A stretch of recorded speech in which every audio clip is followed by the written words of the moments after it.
Buenas noches, damas y caballeros. Before we call it a night, meron lang tayong pahabol na good news naman for a change. This is with regards to a landmark ruling of the Supreme Court. A ruling made on the issue of a little boy, of somebody na syempre parang hindi naman tinatrato na tao ng mga Duterte, but it can have serious repercussions on the case ni Duterte at also ni Sara Duterte, ah, who is also facing crime against humanity charges sa ICC, although wala pang warrant of arrest na issue sa kanya, pero buhay pa rin ang kaso laban kay Sara Duterte. And this will also affect the cases of Bongo Bato de la Rosa, lalo na si Bato na may warrant of arrest na, and sila Oscar Albayalde and other accused, sila former Justice Secretary Vitaliano Aguirre. So this regards the ruling of the Supreme Court, uh, essentially upholding the conviction of three policemen in the Kian de los Santos murder, in 2017 during the Duterte administration. At dito sa ruling na ito, essentially sinabi ng Supreme Court na talagang murder ang nangyari or yung tinatawag natin salvaging sa kaso ni Kian de los Santos na 17-year-old na nagmamakaawa pa pero pinatay nila. So bakit significant itong issue? Significant ito, well, sa kaso ni Duterte, pero siya, at least nandiyan na siya nakakulong. Significant rin ito sa kaso nila Sara, nila Bongo, nila Bato, na sinasabi, ang depensa nila, guni-guni lang daw. Wala daw 30,000 na pinatay. Kwan daw yun, legitimate police operation daw yun. Kalaban daw nila mga durugista at mga drug lord. May mga baril na mga lumalaban sa kanila. In fact, ganun ang sinasabi nitong kapulisan. Itong tatlo, si Arnel Oares, Jeremias Pereda, and Jerwin Cruz. Ito yung accused sa killing ni Kian de los Santos dyan sa Caloocan City. At una dito ay sinentensya sila ng korte, medyo pagod na si Bat.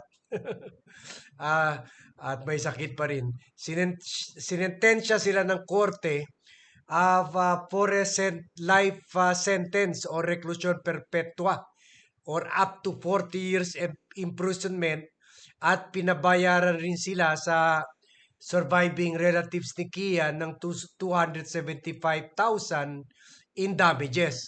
Kaya umapela sila sa Court of Appeals at bokya sila sa Court of Appeals. Inuphold ng Court of Appeals yung conviction nila, and then inapila rin nila sa Supreme Court, at yung Supreme Court nga this week sinabi guilty talaga sila. Another issue, major issue dito ay pinapatay rin ito yung argumento ng mga Duterte na just working ang justice system sa Pilipinas during the Duterte administration, kaya hindi na kailangan dalhin ang kaso ni Duterte dyan sa International Criminal Court. Dito rin pinapakita na hindi working ang justice system and the police were operating with impunity. Kumbaga, kung totoo may justice system noon, working a justice system, sana ang DOJ na ang nag-file ng kaso nito, or sana ang PNP na, ang CIDG na ang nag-file ng kaso nito, hindi ang mga kamag-anak ni Kian de los Santos. So yan ha. Kaya itong mga itong ruling na ito also demolishes yung claim nila na dapat dito kinulong at dito ginawa yung trial ni Duterte under the Philippine justice system. This affirmation by the Supreme Court na guilty sila shows na hindi working ang justice system noon. Otherwise, noon pa na-convict na mga ito.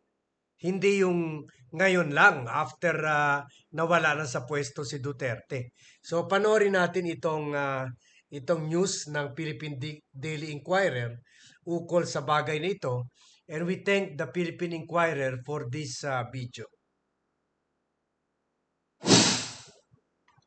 The Supreme Court affirms the conviction of 3 police officers involved in the killing of 17-year-old Kian de los Santos during a drug bust operation in Caloocan City in 2017. In a 40-page decision, the High Court's Second Division denies the appeals of Arnel Juarez, Jeremiah Pereda, and Jerwin Cruz, affirming their conviction for murder. The 3 were sentenced to reclusión perpetua or up to 40 years of imprisonment. They were also ordered to pay de los Santos' family 275,000 pesos in damages. In the ruling penned by Associate Justice Joseph Lopez, the Supreme Court affirms the lower court's findings that treachery attended the killing. The High Court cites the testimony of the medical legal officer who said de los Santos was likely in a sitting or kneeling position when he was shot. Based on the High Court's decision, de los Santos was not in a position to defend himself when he was shot to death on August 16, 2017. The court notes that the prosecution evidence showed a chain of events that led to Kian being particularly put in a location and in a position by the accused, allowing them to shoot Kian with impunity and ensuring the execution of the crime. The High Court also notes witnesses saw the police officers stop and frisk de los Santos and dragged him toward a dark area near a river where he was shot multiple times.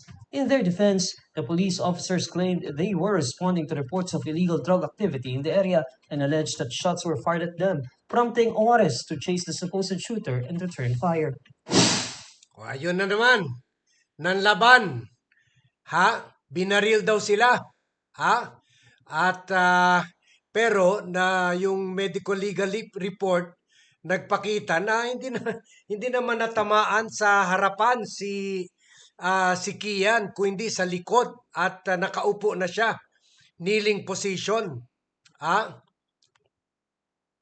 Kaya sabi ng korte, therefore when Kian was shot, he was not in a position to defend himself.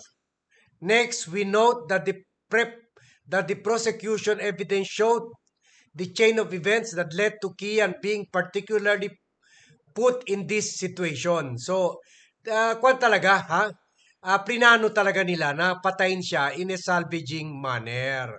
Kaya ito, at least nakabawi naman sa atin, sa taong bayan, ang Supreme Court kung medyo gravely disappointed tayo sa kanila nung pinatay nila yung impeachment. Dito naman, at least nakabawi tayo. Later on, yung other victims who will also file cases against Duterte, maglalakas loob na sila na meron pala hustisya sa Pilipinas. Kumbaga dahil wala na yung mga Duterte, kahit papaano, kahit hindi naman, palpak pa rin, pero kahit papaano medyo may fighting chance na rin yung mga lalaban sa mga Duterte sa Supreme Court, sa Court of Appeals, sa Regional Trial Court. So, yan So, this is a very important case na ito, parang sabihin natin na laban ito ng David and Goliath, na isang David na 17-year-old na patay na, si Kian de los Santos, pero kahit patay na siya, may malaking damage pa rin magagawa niya laban kay Duterte, less kay Duterte kasi nakakulong na. At mapapalakas pa rin ang kaso ni Duterte. But more yung hindi pa nakakulong at sinasabi, guni-guni lang yung 30,000 na pinatay during the deadly, stupid, and corrupt anti-drug war ni Duterte. Mas may tama ito Kaya may tulog dito si Sara Duterte, si Bongo Bato de la Rosa, and the other accused. Kasi nagpapalakas ito ang kaso laban sa kanila lahat. So, yun lang po. Yun lang ang pahabol natin na good news for a change naman today. So, thank you very much everyone for watching. Thank you very much for joining me in this vlog and see you in my next vlog.